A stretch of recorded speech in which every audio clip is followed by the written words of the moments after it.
Vamos para a Superintendência de Seguros Privados, a SUSEP? Então já coloque o macete aí. Lembre-se, por que eu dou um monte de macete? Para facilitar a sua vida, ora. Você quer se matar estudando, perder seu tempo, se você pode atalhar, se você pode absorver mais informação com menos tempo. É para isso que, assim que funcionam as coisas, né? Vamos racionalizar nosso tempo. E como é que nós podemos racionalizar nosso tempo de estudo aqui? Simples. Você coloca um macete aí. Então, SUSEP, você coloca assim, ó, igual, SUSEP coloca igual, sinalzinho de igual lá na matemática, igual, Banco Central. Igual ao Banco Central, aí tu bota assim, vírgula, só que, ressalva a mente, né? Só que para os produtos. Que produtos? Seguros, resseguros, previdência privada aberta e capitalização. Então, para você não precisar ficar decorando, por exemplo, conselho, existem 3 conselhos, 3 entidades que fiscalizam, 4 entidades que fiscalizam, e um monte, cada dessas tem 25 atribuições, 30 atribuições, você vai precisar ficar decorando cada uma delas, vai dar mais de 300 atribuições, amigo, então vamos racionalizar seu tempo. Funciona exatamente como se fosse um Bacen, só muda os produtos agora então, seguros, resseguros, previdência privada aberta, porque a fechada é a Previc, né? Aberta e capitalização. Você atente-se aos verbos que são os verbos muito parecidos com os do Banco Central. Vamos lá.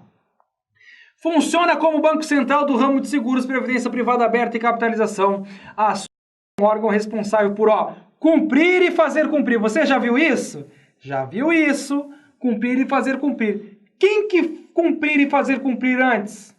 Banco Central tinha isso aqui, cumprir e fazer cumprir. Só que eram as deliberações, Banco Central falava assim, cumprir e fazer cumprir as deliberações do Conselho Monetário Nacional. Opa, mas aqui mudou. Então é cumprir e fazer cumprir as deliberações do Conselho Nacional de Seguros Privados. Ou seja, Conselho Nacional de Seguros Privados mandou, SUSEP obedeceu. É hierarquicamente direto, né? E fiscalizar os mercados de seguro, previdência privada aberta, capitalização e resseguro. Lembre-se, fiscalizar, não existe esse verbo lá no mercado financeiro? Sim, só que é lá do Banco Central. E aqui o fiscalizar é de quem? Da SUSEP. Vamos ver as atribuições lá no Economiquez. Vamos entrar item por item, dos principais. Fiscalizar a constituição, organização, funcionamento e operação das sociedades, das instituições financeiras? Não, aqui não. Das seguradoras, capitalização, previdência privada aberta e resseguradores. Então, uma atribuição aí, promover o aperfeiçoamento das instituições e dos instrumentos operacionais a eles vinculados, com vista à maior eficiência do sistema financeiro nacional.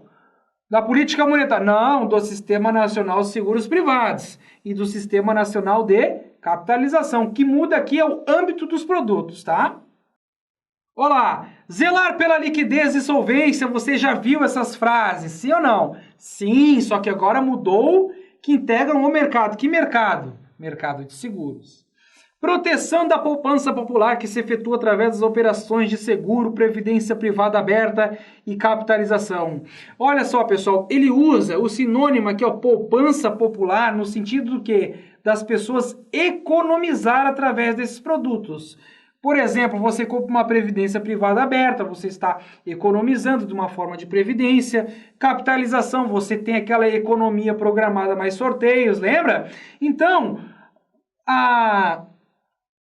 toda essa parte toda a teoria, as provas, às vezes pode aparecer poupança no sentido de poupar, não aplicar na poupança. Então, cuidado, não encasquete quando você vê assim, poupança, não, mas seguro não tem nada a ver com poupança. Calma, ele está usando poupança no sentido de poupar simplesmente, não aplicar, comprar um produto chamado caderneta de poupança. Vamos para os outros itens. Disciplinar e acompanhar os investimentos daquelas entidades, em especial os efetuados em bem garantidores de reservas técnicas. Céus, o que é essas reservas técnicas? Bom, vou explicar novamente, se você não estava presente, né? Por exemplo, reserva técnica, toda entidade que trabalha com títulos de capitalização, seguros, resseguros e previdências em geral, tanto fechada como aberta, tem que fazer provisões técnicas ou reservas técnicas. Tem vários nomes aqui, tá? Você pode anotar os sinônimos que eu já vi cair em prova. Então anote aí. Reserva técnica é a mesma coisa que reserva matemática, provisão técnica, provisão matemática. Tudo isso são sinônimos, ok? Então, estas entidades que vendem esse tipo de produto obrigatoriamente têm que fazer uma reserva chamada de reserva técnica. Ou seja, tem que fazer essa reserva. Por quê? É uma reserva, você vai ver que essa reserva é composta basicamente de dinheiro e investimentos conservadores de alta liquidez, então de risco baixo e alta liquidez. E por que precisa fazer essa provisão matemática, essa reserva técnica? Qual é o intuito disso? Por que eu tenho que fazer isso? Evidente, meu amigo, olha só, digamos que um cidadão foi sorteado num título de capitalização, a entidade vai ter que pagar. Então, de onde é que vai sair o dinheiro? Vai sair da reserva técnica, a reserva técnica vai ter que pagar. Um seguro, ocorreu um sinistro, indenização, um seguro de vida, você vai ter que indenizar a família lá. Da onde vai sair esse dinheiro? Das reservas técnicas. No caso de previdência, a pessoa se aposentou, a pessoa quer resgatar a sua previdência.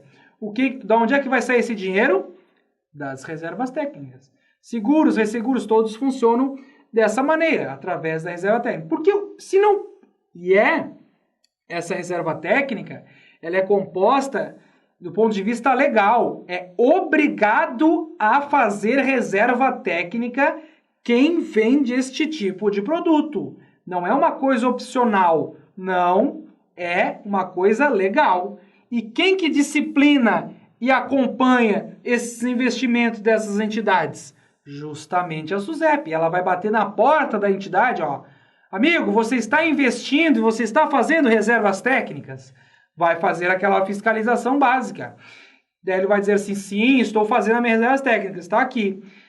E você está aplicando essa reserva aonde nós queremos, aonde é definido por lei, aí vai fazer toda aquela auditoria lá em cima. Não pode sair aplicando em ações, por exemplo, que é de alto risco, investimento de alto risco, baixa liquidez, tudo isso. Então, são investimentos de alta liquidez, super conservadores, risco baixo. Para quê? Para quando acontecer os sinistros, pagamento de indenizações, sorteios, tudo isso, tudo mais, a entidade que vende esse produto, por exemplo, uma seguradora, ela vai ter condições de pagar. Porque o que poderia acontecer se não fizer essa reserva técnica, que é obrigatória? Simplesmente um título de capitalização foi sorteado. Não tem dinheiro para pagar. Mas como não tem dinheiro para pagar? Tem que ter solvência esse mercado. Tem que ter saúde financeira. E como é que a gente consegue essa saúde financeira? Obrigatoriamente através das reservas técnicas. O que mais? Olha só, veja que a SUSEP é o xerifinho lá do ramo de seguros, resseguros, previdência privada aberta e capitalização. Olha o que a SUSEP, olha uma das atribuições da SUSEP, ela pode proceder à liquidação, o fechamento das sociedades seguradoras que tiverem cassado autorização para funcionarem no país. Pode fazer auditoria, você pode botar verdadeiro, é como se fosse um banco central do ramo de seguro. Verdadeiro. Pode requerer dados contábeis, estatísticos e dados contábeis atuariais, por exemplo, lá de uma seguradora. Verdadeiro. Tudo isso a SUSEP está capacitada em requerer, não tem problema. Outra, resumidamente, prover os serviços de Secretaria Executiva do Conselho Nacional de Seguros Privados. Uma Secretaria Executiva, traduzindo para você, em geral, ela fiscaliza. Então, ó, promover o serviço de Secretaria Executiva, ela vai fiscalizar para o Conselho Nacional de Seguros Privados. Uma coisa importantíssima, um pega-ratão de prova, o pessoal cai demais nisso daqui, e tem razão de cair, por isso que aqui foge do padrão. E quando foge do padrão, o examinador, sabendo dessa situação, ele pede justamente porque foge do padrão. Então, fazendo uma recapitulação, quem está em cima da SUSEP? Quem é aquele conselho que está em cima da SUSEP? Conselho Nacional de Seguros Privados, essa que é a hierarquia. Conselho em cima, sempre vai ter um conselho em cima de um órgão fiscalizador, certo? Correto, você já viu isso. Então temos o Conselho Nacional de Seguros Privados em cima e abaixo temos a SUSEP. Cuidado, mas quando a prova falar para você quem é que articula sobre as reservas técnicas, esse assunto que eu já estou batendo na tecla várias vezes, porque é um assunto que o pessoal cai, não entende direito e erra uma questão. Então, lembre-se que as seguradoras, resseguradoras, capitalização, previdências em geral, tanto aberta como a fechada, previdência privada tanto aberta como fechada, elas têm que fazer, não é uma coisa opcional, elas têm que fazer as reservas técnicas.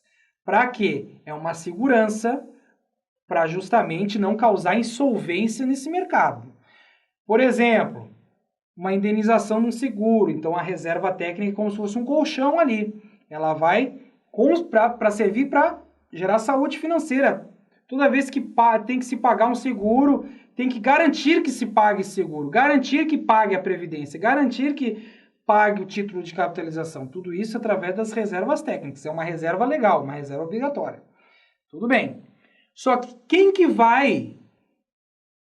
vai definir as exigências referentes às aplicações das reservas técnicas das entidades do ramo de seguros, previdência privada aberta e capitalização? Quem que vai dizer assim, ó, amigão, para você é uma seguradora? Sim, sou uma seguradora. Para você é obrigado a fazer uma reserva técnica. Ok, eu sei que eu sou obrigado a fazer uma reserva técnica. Mas, amigo, como eu faço uma reserva técnica? Eu preciso deixar tudo em dinheiro? Eu posso aplicar em CDBs, posso aplicar em títulos da dívida do governo. Qual é o critério? Como é que eu faço um fundo de reserva técnica? Quais são as características? Eu posso aplicar em ações, por exemplo? Não, ações não posso aplicar porque são coisas que não são conservadoras, né? São investimentos mais arrojados e a liquidez não é tão alta. Então, quem é que vai dizer assim, para montar uma reserva técnica você precisa aplicar tanto nisso, tanto naquilo, tanto naquilo? O Conselho Monetário Nacional, não é o Conselho Nacional de Seguros Privados. Cuidado, isso aqui pega ratão de prova, já apareceu várias vezes e o pessoal cai. Porque quebra a lógica. Sim, eu percebo que quebra a lógica. E é o Conselho Monetário Nacional que vai definir as exigências. Ele que monta, ele arquiteta como é que se faz uma reserva técnica e as seguradoras vão ter que seguir o que o Conselho Monetário quer. Ok? Por que isso? Vamos pensar na lógica. Você precisa decorar? Não. Aonde essas reservas técnicas vão ser aplicadas? Pense bem. No mercado de seguros? Não. Vão ser aplicadas no mercado financeiro, correto? Essas reservas técnicas vão ser aplicadas no mercado financeiro, em investimentos do mercado financeiro, títulos da dívida do governo, tudo isso está no mercado financeiro. E quem entende de mercado financeiro? Conselho Monetário Nacional. Por isso que quebra a lógica, por isso que quebra a regra e por isso que você não precisa decorar. Está bem explicadinho aqui. Ok? Então, para a prova, falou em reserva técnica. Quem que disciplina as reservas técnicas das entidades de seguro e resseguro, previdência privada e capitalização? Conselho Monetário Nacional. Continuando aqui com reservas técnicas, então assim, quem que vai bolar como é que se monta uma reserva técnica? Olha que legal esse pensamento, né? Quem que bola? Como é que funciona? Quem que vai bolar como se monta uma reserva técnica de qualidade? Legalmente falando, né? Conselho Monetário Nacional. Esse cara aqui que vai montar uma reserva técnica. Você é seguradora, você tem que montar uma reserva técnica assim, com essas características.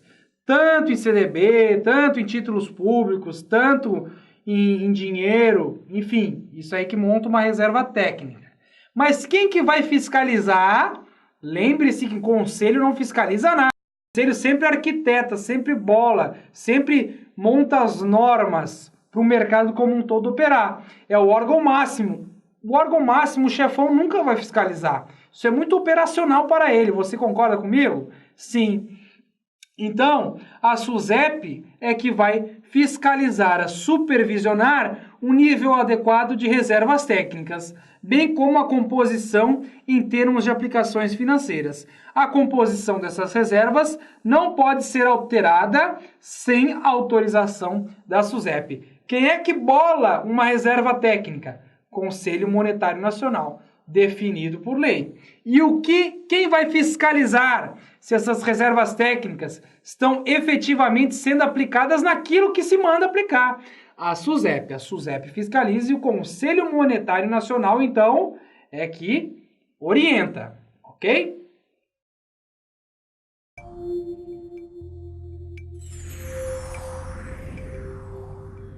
De nada adianta nós estudarmos a teoria sem exercitarmos, não é verdade? É verdade. Estamos aqui com uma provinha da Sesgran-Rio. Está falando daqueles órgãos normativos. Vamos lá então. Vamos matar essa questão. Vamos gabaritar a sua prova. Vamos lá. A Superintendência de Seguros Privados, SUSEP, é um órgão responsável pelo controle e fiscalização do mercado de seguros, previdência privada aberta e capitalização. Isso não sou eu que estou dizendo, isso é o exercício da Sesgran-Rio que está dizendo, ok? Em relação a este órgão, considere as atribuições abaixo. Então vamos lá. Cumprir e fazer cumprir as deliberações do Conselho Nacional de Seguros Privados. Certo ou errado? Certíssimo, ela tem que cumprir e fazer cumprir o que o Conselho Nacional de Seguros Privados mandar. Mandou, obedeceu. Obedece quem tem juízo e manda quem pode. Então é isso aí. 2. Zelar pela defesa dos interesses dos consumidores do mercado de seguros, previdência privada aberta e capitalização. Com certeza, imagine se não é a atribuição da SUSEP fiscalizar, zelar pelo interesse dos seus consumidores. E qual produtos? Lembre-se dos produtos. Não é seguros, previdência privada aberta e capitalização? É do âmbito da SUSEP fiscalizar esse tipo de produto? Sim. Então marque verdadeiro a 1 e a 2 até agora. 3. Regular e fiscalizar as operações de compra e venda de ações e títulos públicos realizadas no mercado de balcão. Qual é o âmbito da SUSEP que você já está careca de saber de tanto eu martelar aqui? Seguros, resseguros, previdência privada aberta e capitalização. O que tem a ver SUSEP com ações, bolsa de valores? Isso aí está ligado com o quê? CVM. Vocês viram como se monta uma questão dessas de prova? Agora você já sabe. CVM falso. Prover recursos financeiros para sociedades de mercado de seguros, previdência privada aberta e capitalização por meio de aporte de capital quando necessário. Por acaso a SUSEP é um banco, um banqueiro? Ela vai prover recursos financeiros, é isso? Jamais! Jamais ela proverá recursos financeiros, ela vai fiscalizar. Ela não é banco, ela não empresta dinheiro, nada disso. Então, a 4 também está errada. 5. Disciplinar e acompanhar os investimentos das entidades do mercado de seguro, previdência privada aberta e capitalização, em especial os efetuados em bens garantidores de provisões técnicas, ou reservas técnicas, ou reservas matemáticas, ou provisões matemáticas, ou provisões técnicas. Tudo isso é a mesma coisa e a SUSEP com certeza disciplina e acompanha os investimentos. Lembre-se, quem é que vai dizer como se monta uma provisão técnica? Conselho Monetário Nacional, lembre-se que foge a regra. E quem vai fiscalizar essas provisões técnicas vai bater na porta de uma seguradora e vai olhar lá. Amigão, eu quero dar uma olhadinha nessa sua provisão técnica, vamos ver onde é que você está aplicando todos esses recursos. A SUSEP. Então a 5 também está correta. E ficamos com quais então? A 1 estava correta, a 2 estava correta, a 5 estava correta, letra B.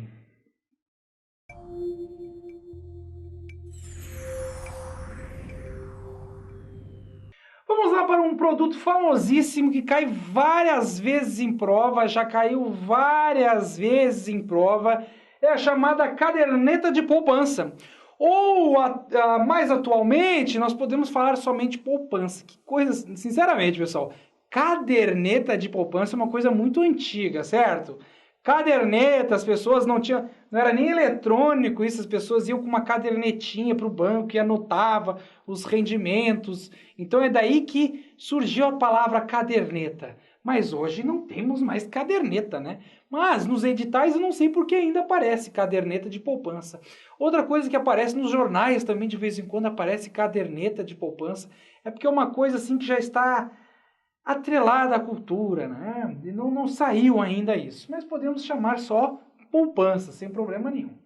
Então vamos lá. Poupança. Por que poupança é importante para a sua prova? Porque poupança é cheia de pegadinha.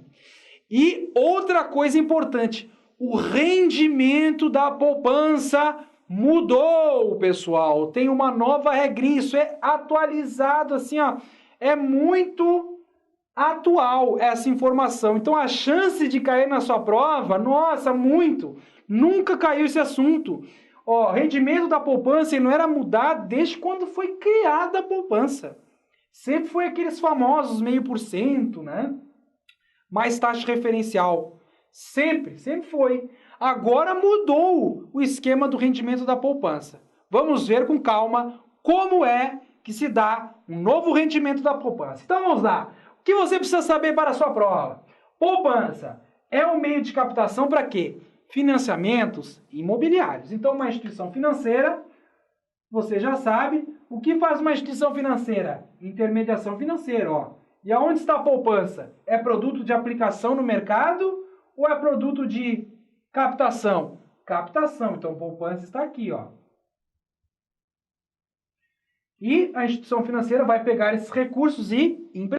A maior parte dos recursos, não vou dizer a totalidade, não, porque incide compulsório na poupança e não é tudo que é destinado a financiamentos imobiliários, não.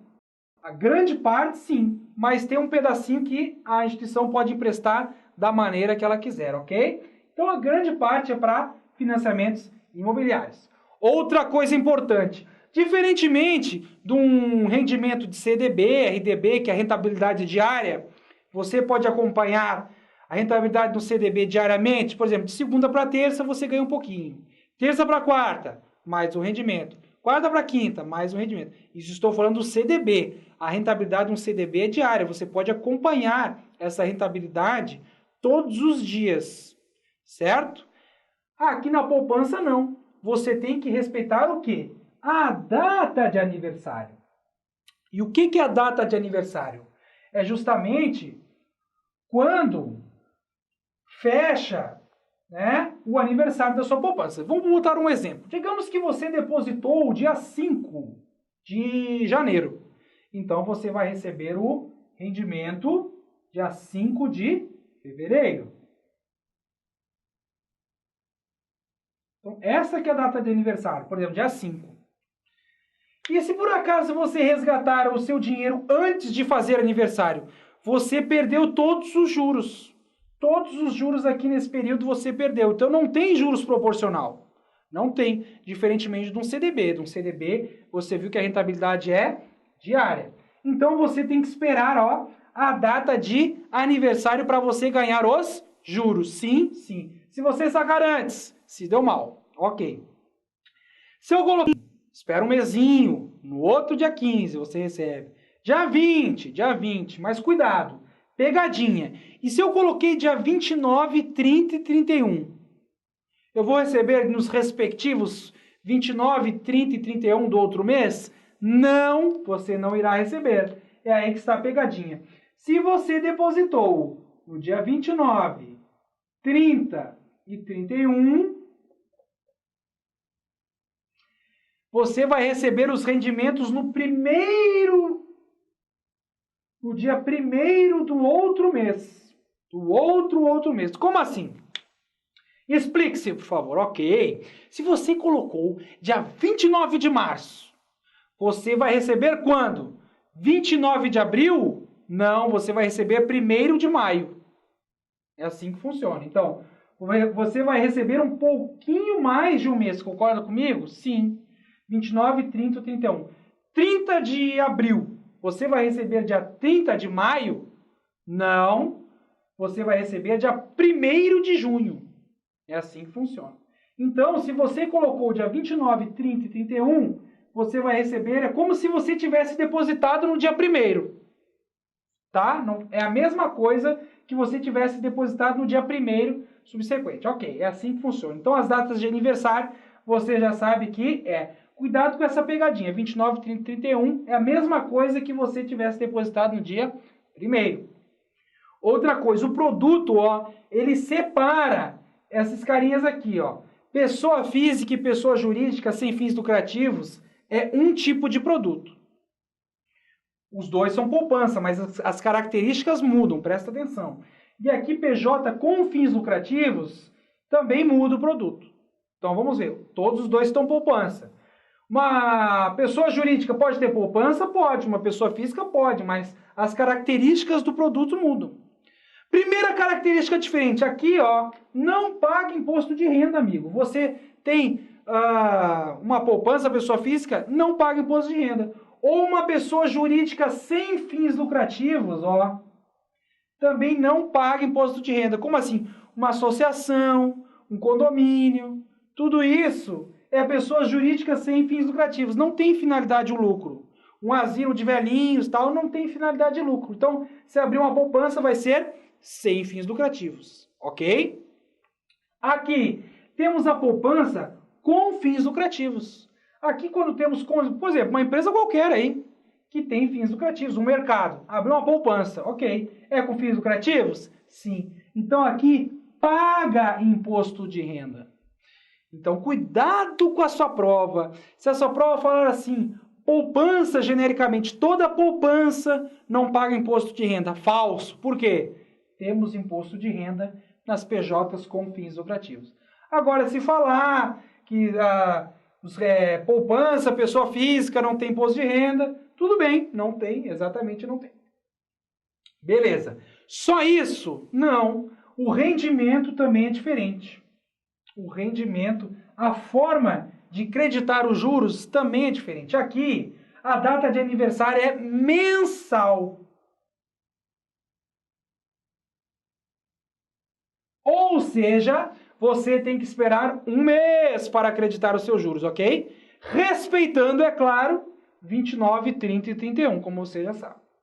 Aqui, o rendimento, o crédito desses juros, a data do aniversário é diferente, não é mensal, é trimestral. Ou seja, você tem que esperar aqui 3 meses para ser creditado os seus juros. Ok? E aqui você paga imposto de renda. Apanhado geral, então. Apanhado geral. Vamos lá. Poupança. É um tipo de depósito a prazo? Incide nesse depósito a prazo o depósito compulsório do Banco Central? Sim. E é um meio de captação para financiamentos imobiliários.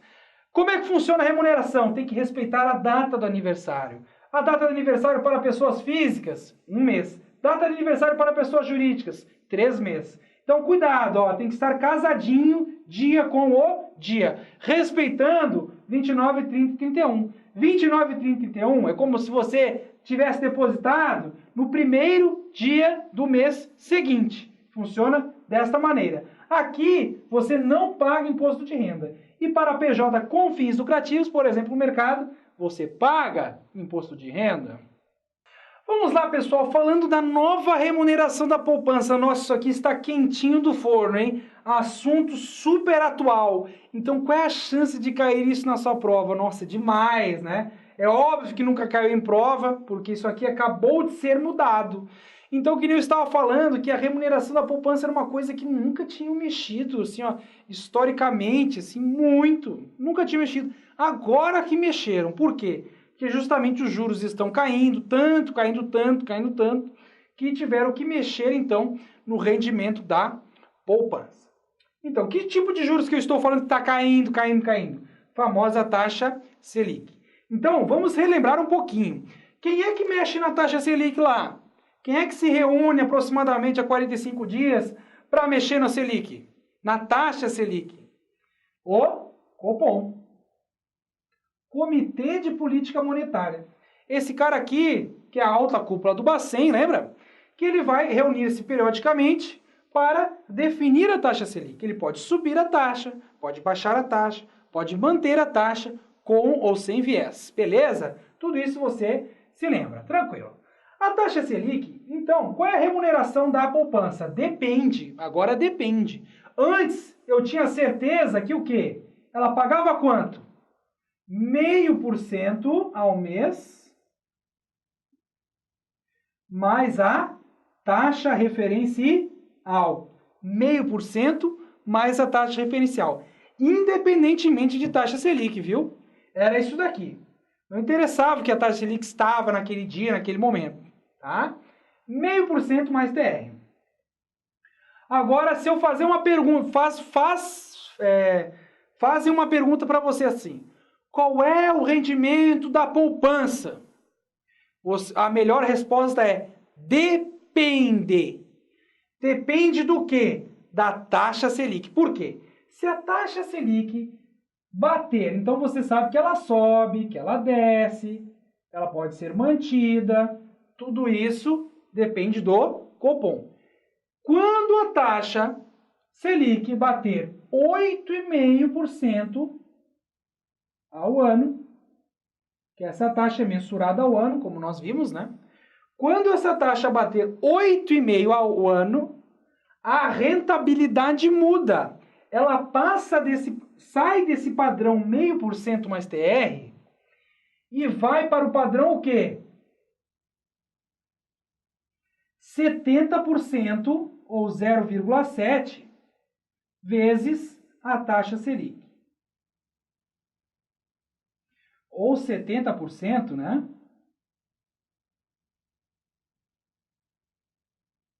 70% da Selic, certo? Então, digamos assim, vamos botar na prática. Digamos assim que a taxa Selic está 9%, certo? A taxa Selic está 9% ao ano. Qual é a sua rentabilidade? 0,5% mais TR, taxa referencial. Você não se lembra o que é a taxa referencial? Bom, vou dar uma explicadinha para você. Taxa referencial é aquela taxa que serve para... É uma atualização monetária e ela acompanha a inflação. Inflação subiu, TR subiu. Inflação desceu, TR desceu. E é assim que funciona. A TR vai acompanhando a inflação. Deu deflação no período, deu inflação negativa. A TR vai ficar negativa? Não, a TR zera. Então, no mínimo, você vai ganhar 0,5% neste caso. Sim, se a taxa Selic estiver mais que 8,5%. Então, 9, a taxa Selic está 9. Qual é o seu rendimento? 0,5% mais TR. Ok? E digamos que a taxa Selic caia para 8,5%. Opa! Se caiu para 8,5% ou menos, aciona o gatilho para mudar o seu rendimento. 70% da taxa Selic. Mais a TR também. A TR está indo dos dois lados. O que vai mudar é a parte fixa aqui, ó. Você está vendo que ela está agora totalmente indexada, agora pós-fixada. Agora a taxa Selic não é 100% pós-fixada. Antes tinha uma parte fixa mais variável. Agora aqui ela acaba ficando totalmente variável, totalmente pós-fixada. Sim ou não? Sim. Por que pós-fixada? Porque eu preciso saber desse resultado aqui, pessoal. Eu preciso saber quanto que vai estar a taxa Selic para depois remunerar a minha poupança. Sim. Quando eu preciso esperar alguma coisa acontecer no mercado para depois remunerar-se, a gente diz que isso aí é pós-fixado, está indexado, atrelado a algum indicador lá da economia, no caso, taxa Selic. Exemplo então, se está 10% da taxa Selic, 0,5% mais TR. 9, 0,5% mais TR. 8,6, 0,5% mais TR. 8,5%, opa, 70% Selic mais TR. 6%, 70% Selic mais TR. 4%, isso nunca aconteceu na história, tá? Isso nunca aconteceu na história. O mínimo histórico, qual foi? Justamente 8,5%. Estamos no mínimo histórico, pessoal. Hoje, estamos no mínimo histórico. E se começar a cair mais, então, você vai ganhar 70% Selic mais TR. Então, as condições da poupança mudaram. A regra da remuneração mudou. Por quê? Depende agora da taxa Selic. Como a taxa Selic está no momento. Se estiver alta, você vai ganhar um fixo mais a TR. E se estiver baixa, você vai ganhar 70% do Selic mais taxa referencial.